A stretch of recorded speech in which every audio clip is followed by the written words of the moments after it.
கேரளால இருக்கிற மஞ்ச் முருகன் கோவில் பத்தி உங்களுக்கு தெரியுமா?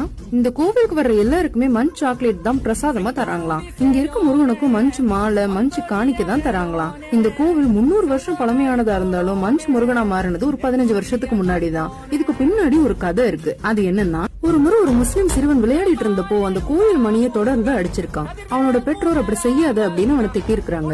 அன்னைக்கு நைட்டே அந்த சிறுவனுக்கு உடல்நிலை சரியில்லாம போய் முருகனோட பெயரை தொடர்ந்து முணுமுணுத்துட்டே இருந்திருக்கான். அதுக்கு மறுநாள் அவனோட பெற்றோர் அந்த பையனை அந்த முருகன் கோவிலுக்கு கூட்டிட்டு வந்திருக்காங்க. அந்த பூசாரி முருகனுக்கு ஏதாவது காணிக்கை செலுத்துமாறு சொல்லி இருக்கிறாரு.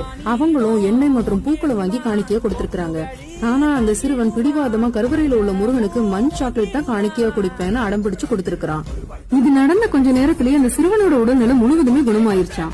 இந்த சம்பவத்தை கேள்விப்பட்டதுக்கு அப்புறம் சுற்றியுள்ள மக்கள் எல்லாருமே இந்த முருகனுக்கு மஞ்ச் சாக்லேட்டை காணிக்கையா வழங்க ஆரம்பிச்சிருக்காங்க. நீங்க இந்த கோயிலை பத்தி என்ன நினைக்கிறீங்கன்னு கீழே கமெண்ட்ல சொல்லுங்க.